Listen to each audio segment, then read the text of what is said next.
Okay, well, let's get started. My name's Tom Meixner. I'm the chair of the Sonoita Watershed Partnership, and thanks for coming to our Lunch and Learn presentation today. We have a very special guest from outside the watershed. Well, the next watershed over, Sonoita Creek.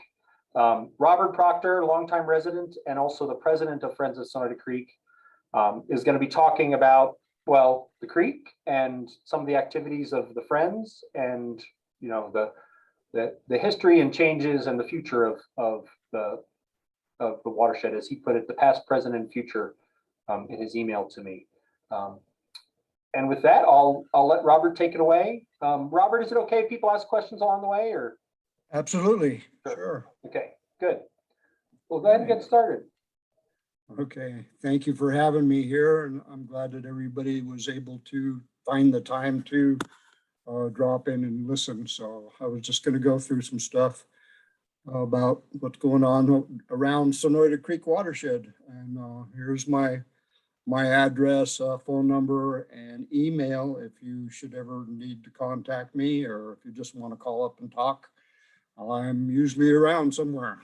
So I guess going back on my family, where everybody, why I'm here is my family's been here for quite a while. My cousin has a thing on the internet called proctorpioneer.com, and it has family photos and articles about the Proctor family and the area around here.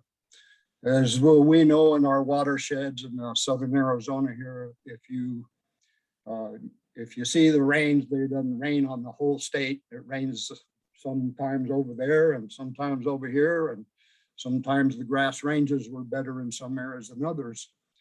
And the Proctors and the Vales were good friends, and they shared their ranges. So here's a little drub of an article that the Vale family was moving some of their cattle over to the Proctor range, so because the feed was better over there.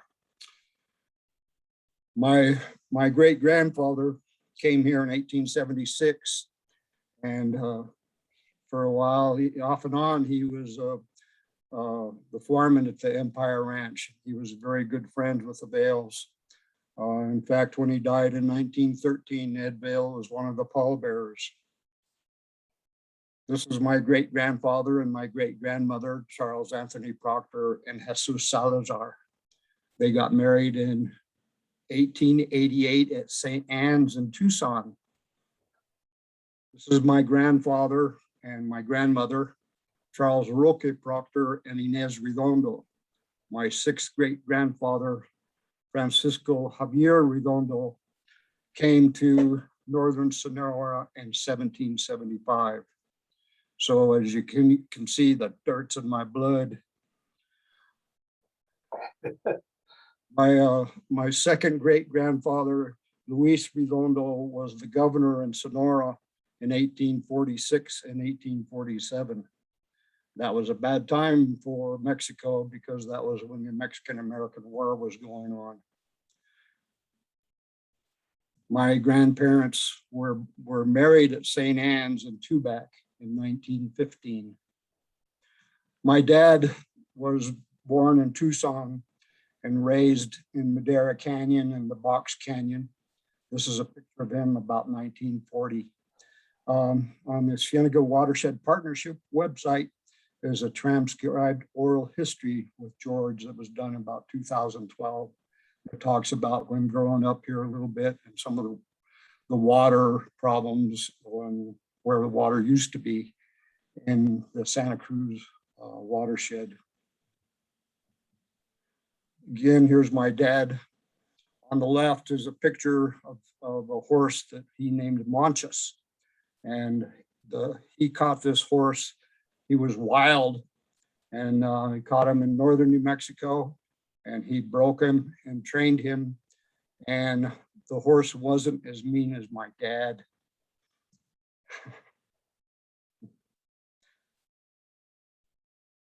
This is a picture of the autumn in Sonoita Creek below the dam. This is my grandmother. She's being held by my great-grandmother, and beside her is my great-grandfather. This is on my mom's side.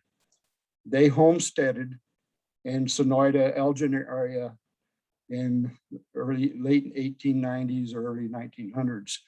My cousins still live on a portion of that homestead just off of Yucca Ash Road between Sonoita and the Empire Ranch. This picture was taken, she was born in 1905, so this picture was taken about 1907, somewhere around there. This is my grandfather, I'm sorry, my grandfather and grandmother. My grandfather's holding my mother, and my aunt is on the spinning wheel on the back of the pickup. And if you notice, on the hood of the pickup is a saddle. So I don't know who rode up there. This is my grandfather, Frank Birch. He also worked at the Empire Ranch. And this picture was taken on the ranch. And you can see in the background, there's not a whole lot of mesquite trees back then. He cowboyed for Sonoita, or a number of ranches in the Sonoita area, besides the Empire Ranch. Here's another picture of my grandfather on my mom's side. Sonoita Creek Watershed is about 260 square miles in the mountains and grasslands and runs into Sonoita Creek. Here is Mount Wrightson. You can see a rainstorm coming down. The Sonoita Creek Watershed, it starts right about the fairgrounds and the Border Patrol yard just below Sonoita. And it flows along State Road 82 into Patagonia and over into the Patagonia Lake. And it kind of leaves over by just past the Circle Z Ranch. It leaves roadside of 82 and forks off and comes out in Rio Rico by into the Santa Cruz River. And so in the area, there's archaeological evidence of about 9,000 years of habitation. In 1539, it was first explored by the Spanish by Fray Marcos de Niza, who actually was an Italian. In 1698, Father Kino encouraged the settlement of the area. And there was some missions over in the San Pedro River area.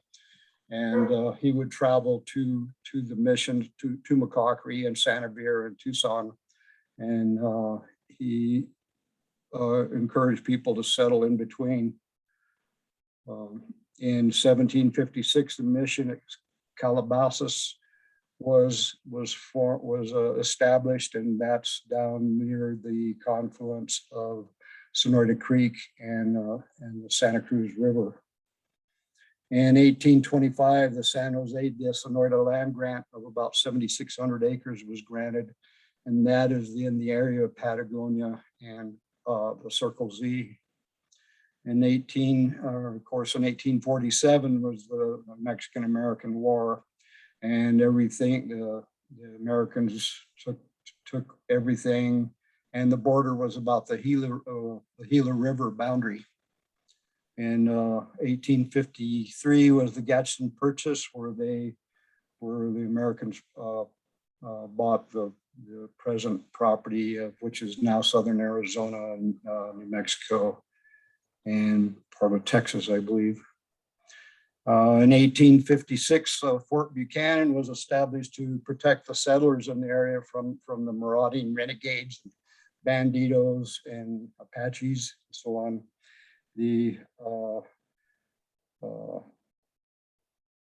And because of the Civil War, most of the soldiers were called back to fight in the Civil War, and so a lot of the settlers weren't very well protected. So a lot of them moved to Tucson and Tubac, but except for some of the crazy ones like Gardner's and Pete Kitchen. In 1865, there were two surveyors that were headed to Fort Buchanan, and they were attacked by Apaches, approximately 70, 75 of them. And they were raced through the ranch, but they didn't quite make it. And then the Indians went on to Fort Buchanan, and they had there were 6 or 7 soldiers there, and they were surprised, and they went into the building, fired out of the portholes and so on. And then the Apaches set the fort on fire, and the soldiers made a mad run for it. And luckily they escaped into the woods. The Apaches burned the fort and took some horses and ammunition and some food and so on. The men made it back to Tubac, and then a group of men came back here, and but the Apaches had already left, and they found the bodies of the surveyors, and they buried them. One of them's name was Wrightson, and the other one's name was Hopkins, and that's why they named them Mount Wrightson and Mount Hopkins after these surveyors. In 1867, they rebuilt the fort, and they named about a half a mile away. They named it Camp Crittenden. The fort was moved further away from the stream bed because of it was a kind of a swampy area, and people would get sick from the mosquito bites. And so there was a doctor at that fort in the 1880s, and he said that there was quite a bit of wildlife in the area, and believe it or not, there were even grizzly bear in the mountains. And he said that there were beaver in the area.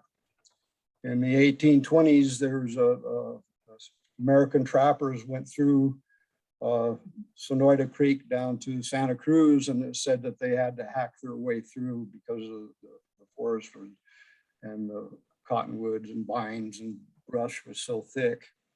And they said that there were trees cottonwood trees that were 20 feet in circumference. So those were some pretty large trees. By the 1850s, and 1860s, the settlers had moved in, and a lot of the land was cleared, and the water was diverted for irrigation and ranching and mining. In 1882 through 63, the New Mexico-Arizona Railroad came through, and that brought in a lot of homesteaders and settlers. This is looking north from Patagonia to Mount Wrightson, and this is part of the drainage that comes from Mount Wrightson into the Sonoita Creek Watershed. This is looking to the Patagonia Mountains, hoping for rain. This is looking to the Patagonia Mountains, and then down below you see the town of Patagonia.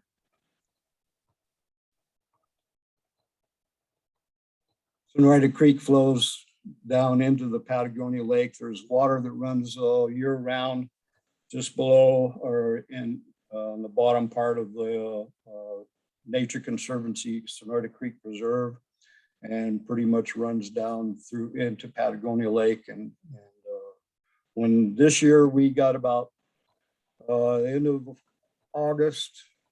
September, I'm sorry, we had about 18 inches of rain, and there were 12 flow events through Sonoita Creek. There in town, the Patton Hummingbird Center, the Nature Audubon Patton Hummingbird Center, the creek was running from bank to bank for a couple of days, so that was always good to see. This is looking at Patagonia Lake, and actually I think this is looking northwest instead of southwest, and you can see the spillway about the bottom center, where it overflows, and the water runs into the Santa Cruz River. This was this summer at Pendleton Road in Rio Rico in Sonoita Creek. And it was running, they said it ran for a couple weeks, and there were a few times that some friends that lived down there, they said they had to go around the other way to get to Tucson, or to Ruby Road. Yeah. So Friends of Sonoita Creek was founded in 2004, and the mission is to protect and restore the water and the natural habitat of the Sonoita Creek Watershed. And our motto is to keep it flowing. The Friends of Sonoita Creek conducts community outreach, and before COVID, we would have booths at the Cowboy Days at Empire Ranch and Tubac, and the Fall Fair Festival in Patagonia, and a couple other places when we could. And Kathy Preserve was there, and she was very helpful in putting this PowerPoint presentation together. So if she's listening in, thank you so very much. So here we have a model at the booth, and it's just a model where you use a spray bottle and spray water on the mountaintop, and the water flows down into the lake on the bottom right where the little girl's pointing. And this is Howard Hughes, one of our board members, and his wife Kathy are looking on, and looks like the kids are having a pretty good time. This is a popular little model. The kids really enjoy playing with it. So we try to provide education as much as we can through hands-on learning. We do bird walks and nature walks and around Patagonia and different areas, Nature Preserve, Tucson Audubon, the Borderlands Wildlife Corridor. And before COVID, we were even doing moonlight walks a couple times during the winter, and that was always interesting. So here's a little 5th grade student, and she got some water from the Patagonia Lake, and Friends does a healthy water education program. It's run by Kathy Preserve, and they take the students out on the boat, the pontoon at Patagonia Lake, and they collect water samples, and they're taught, and they have a classroom thing before they go out, and then they get water samples and analyze the pH, dissolved oxygen, temperature, turbidity, and then they take water samples back to the visitor center and get out the microscopes and look at the bugs that are in the water. So the kids really enjoy that. And the research we do are rapid stream riparian assessment, wet dry mapping, water quality monitoring. A rapid stream riparian assessment program is do scientific measurements in 6 areas and see how the riparian habitat is doing. On the left, Kathy and Dave, they're board members. They're taking a GPS reading on Sonoita Creek. And then here's me and Kathy West and Doug Becker. We're measuring the thalweg of the creek. So the deepest part of the creek as opposed to the flood line and the floodplain, and use measurements out if there's change from year to year. And here we digging up a rock, picked up a rock out of the water, and then you'll see how embedded it is in the sand, and if there's any bugs or larvae on the bottom of it, and that also is helps determine the health of a creek. This is one of our former board members, and they're explaining what the RSRA is and and what we've done in the past. And we do get some good turnouts once in a while. This is at Katy Hall in Patagonia by the library, and with our SR presentation. We also do co-sponsor or sponsor other presentations. This one was done a while back, a couple of years ago, with an expert, Rosemary Sciano. She's a very nice lady. And this also was at Hall, and it was co-sponsored by Friends of Sonoita Creek and the Marshal's office. At the time, there was a mountain lion, another mountain lion, and a couple of her kits, and they were hanging out. The mother left, and then the kids were hanging around. And one of them finally took off, but there was one that was just living off the barn cats in town, and it killed a javelina and had it underneath someone's trailer. And it finally got a little bit too rambunctious in town, and so then the game and Fish and Wildlife had to come and destroy it, which was sad. We had another one here this last spring that killed some goats over at my neighbor's house, and then was picking on some chickens on my other neighbors on the other side of me. And anyway, it finally moved on. We have some bears that come down once in a while and hang out. It'll get into the egg after eggs or after some beehives, but they usually move on. So this year we initiated wet dry mapping, and the first time we went from the confluence of Harshaw and Sonoita Creek up to the headwaters of Harshaw Creek. And then Tucson Audubon and the Nature Conservancy asked us to do a wet dry mapping from the confluence of Temporal Canyon Creek and Sonoita Creek, which is in the Nature Conservancy Sonoita Creek Preserve, up through Tucson Audubon's Patton Hummingbird Center, through town to the confluence of Sonoita Creek and Harshaw Creek.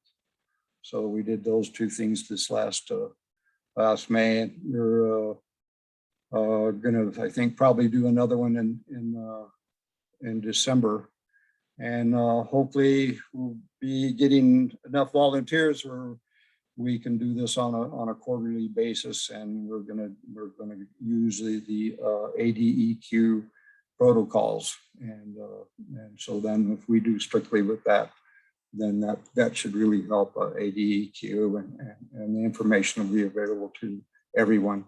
So thanks to Megan Smart, she's been very, very super helpful.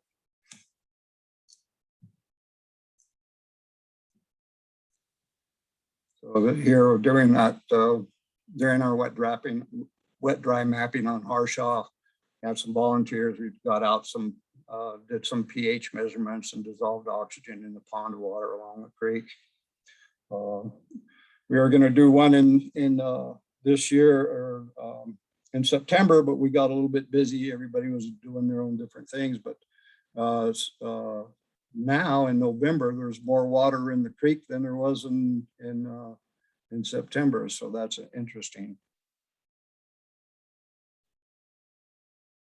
Here's looking at Harshaw Canyon across Patagonia with after a rain.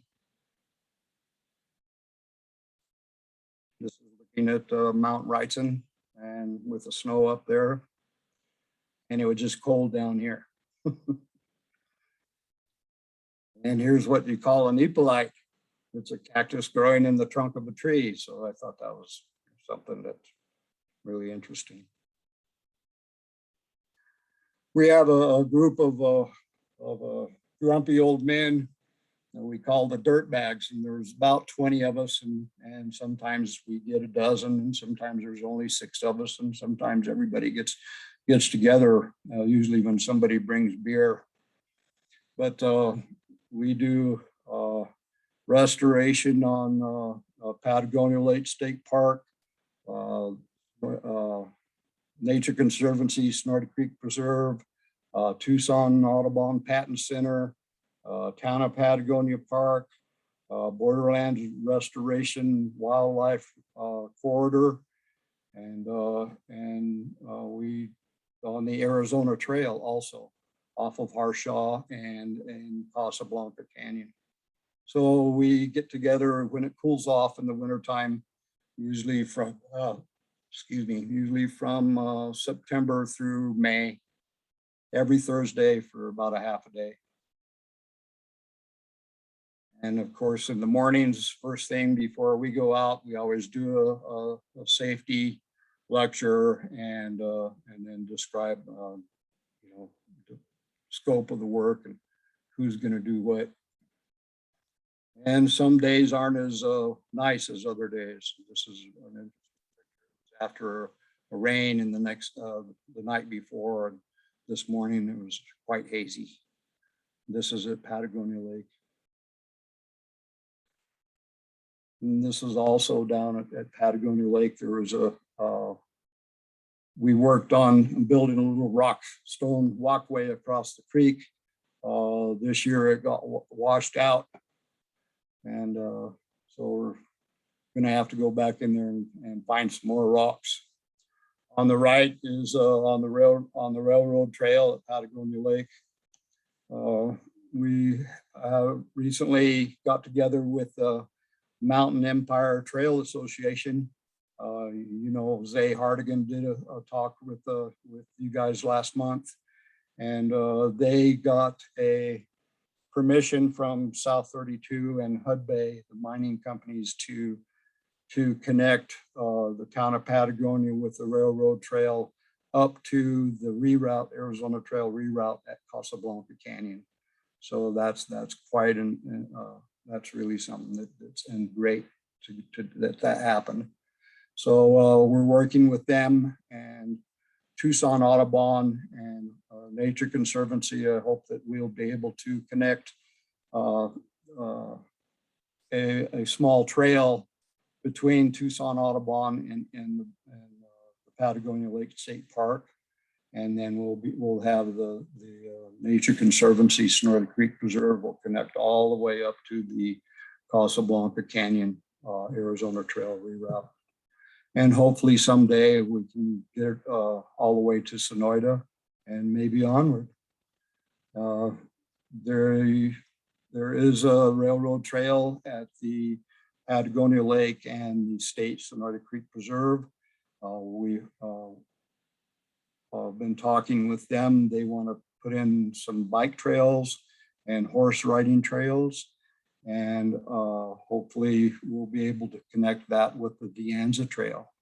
And hopefully sometime we can get permission from a couple ranch owners and to be able to do that and connect from the De Anza Trail all the way up to Sonoita and beyond. That'd be really great. Another thing we do is this last year is we found a bunch of cottonwood saplings, and so we took them over to Borderlands, their plant seed place, and they took care of them. They got big enough to grow up to where they could be replanted, and didn't have a whole lot of them, but there was about a dozen of them that we did along the creek. So this is something else that we think is very important as far as restoration and rehabilitation of the creek. So we collaborate or try to collaborate with as many people as we can. We feel that the more we work together, then the more that we can help each other out, share information, share knowledge, and help improve each other's watersheds and each other's organizations. And so this here, we did a presentation recently on the right a year or two ago with Next Gen Engineering and the Town of Patagonia Flood and Flow Committee. And we presented the water quality data about the Sonoita Creek watershed. This was 2019, I think. So the Town of Patagonia Flood and Flow Committee, our board members or our committee members are Borderland Restoration Network. The executive director is Kurt Warner. Deep Dirt Institute is the executive director, Kate Terrian. She's also on the board of the Borderlands Restoration Network. And then Handsome Me and Patagonia Area Resource Alliance, Carolyn Schaefer, and the Nature Conservancy. The superintendent is at Sonoita Creek Preserve is Martin Lawrence, and Howard Buchanan of the Tucson Audubon. He's a watershed specialist at Patton Hummingbird Center. So you can see there that we try to help the town of Patagonia with what's going on with the watershed, and we try to look to restore and protect the upper watershed. And we know that what happens above the watershed eventually filters down below to Patagonia Lake and Rio Rico and beyond. And we have a Patagonia Municipal Watershed, and that was established with the USGS and the Forest Service in 2016. At present, we're in having meetings with the Forest Service to develop a watershed restoration action plans. And the first one, the Forest Service is doing legacy mine mitigation in Temporal Canyon area, Mansfield Canyon, and also in Harshaw Canyon. And so those will probably be the areas that will be working together to do restoration of the watershed. The Patagonia Municipal Watershed runs from Upper Sonoita Creek. These are Code 6 watershed, many watersheds or drainages of the Sonoita Creek watershed. So it's Upper Sonoita Creek, which is up by Sonoita, Big Casablanca Canyon, Temporal Gulch, Red Rock Canyon, Harshaw Creek, Middle Sonoita Creek, and Lower Sonoita Creek. And here you can see a picture of the drainages in blue of the Patagonia Municipal Watershed. So there's quite a bit.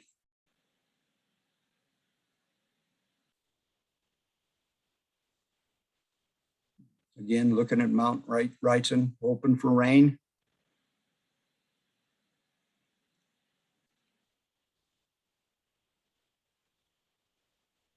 And here is our website and our email address. So send us money. A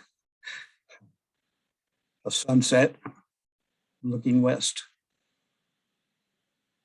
And again, thank you so very much. And again, here's my phone number, email, and mailing address. Thanks, Robert. That was really nice. A really great sort of historical overview, and then the sort of the nature of the creek, and you know, really I was impressed by the diversity of efforts, right? Both in terms of monitoring and understanding the creek and where it's flowing, the trail building, all those things, I think, you know, really speak to a really engaged community and well-led community in terms of understanding the watershed really well. So are there questions from folks? I've got one. Go ahead, Doug. Robert, Doug Duncan. Good to see you again. Hey, how are you? Good. All right, miss you. Yeah, hopefully I can make your meeting this next spring. All right. Yeah, we want to get you down here so we can go look for some fish. I'm always up for that. All right. But my question is, your group that is kind of advising the town of Patagonia, who started that? Was that something that the town chartered, or the various members of those groups?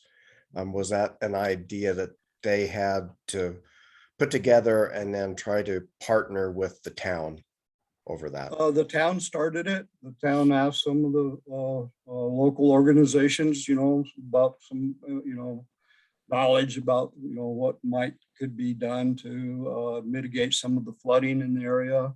And I think it was formed about 2016. And so it's real important, especially with the mine, the South 32 in Harshaw got permits from ADEQ to draw down the water on their mining site, and they'll be redistributing the water into Harshaw Creek for the first 3 or 4 years at an amount of about 6.4 million gallons per day.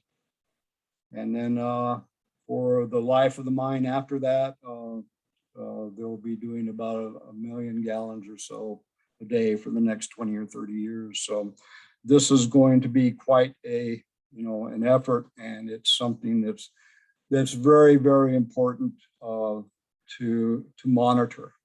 And with the help of ADEQ and Forest Service, and of course Fish and Wildlife Service, this is going to be an important thing to watch.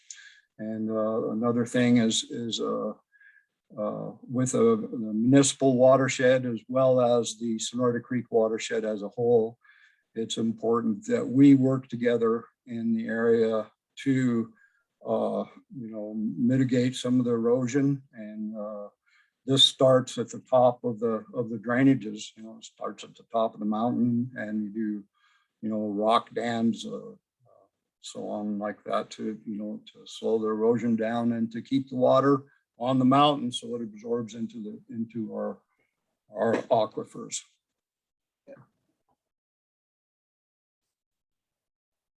Thanks. Robert, are there particular, I guess I'm sitting in my university office, so I'm putting on my professor hat now.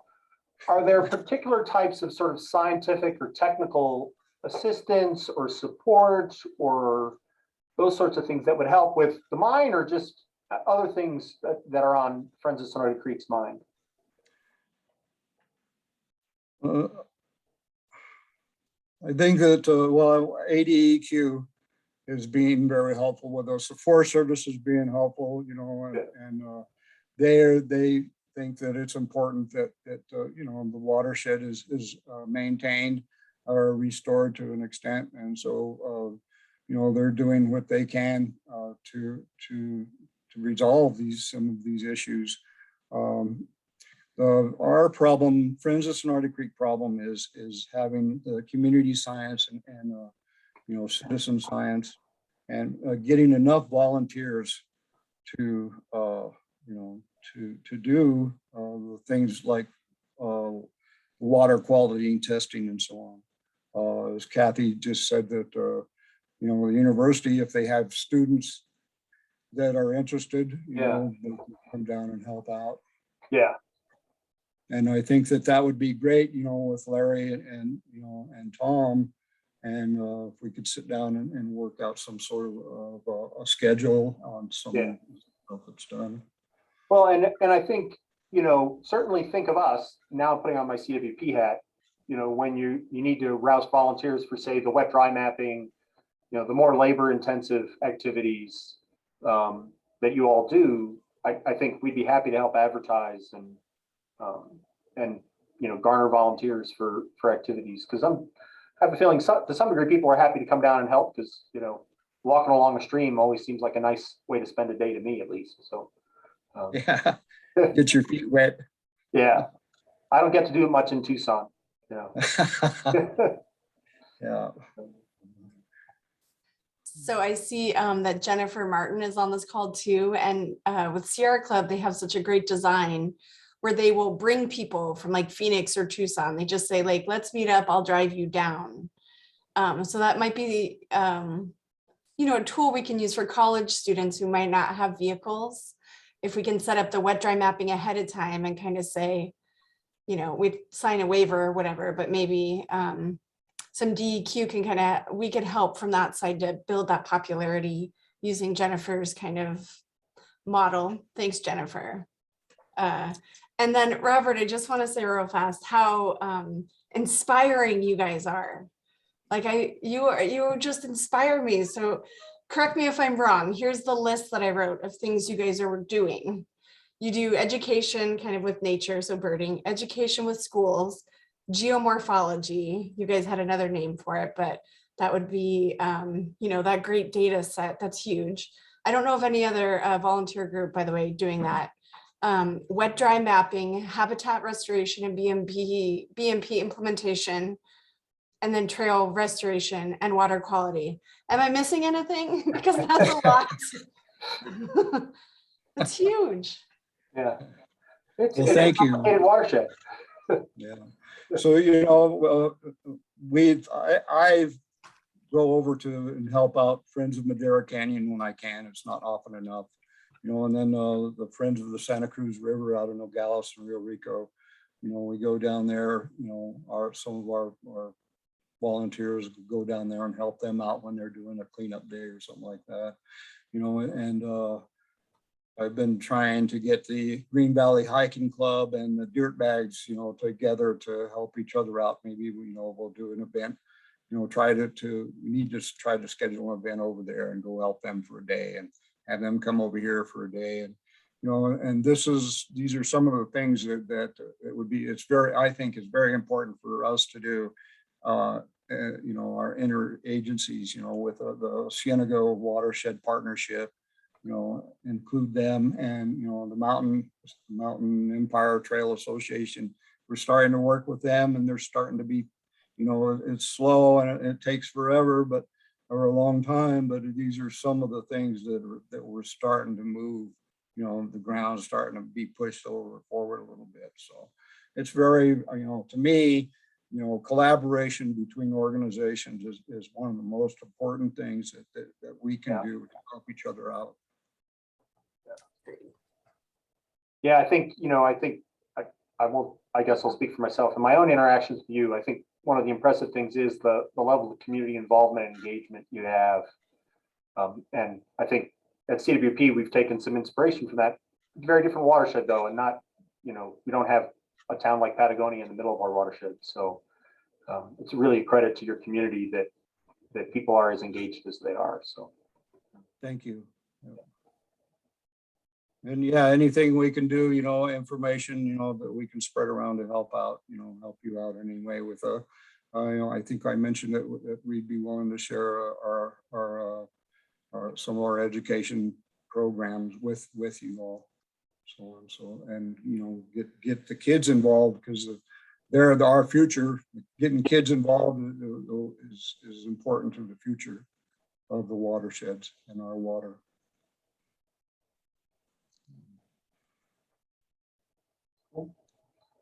other questions for Robert? Me? Well, for Robert. Questions for us, you can ask away, but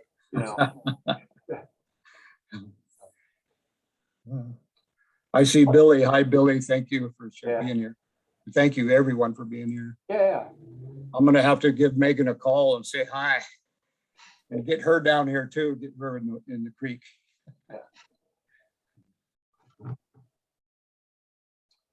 Well, if there are no more questions, let's thank Robert again. I put the Sonoita Creek website in the chat earlier. I'll put it there again. And then I'll also put the Sonoita Creek website down there. Thank Robert again for a great talk and lots of pretty pictures and like I said, really inspired community effort down there. So nice to see you. So yeah. And Till next time, everybody have a good time. Enjoy our weather. Bye, y'all. Bye. Thank you.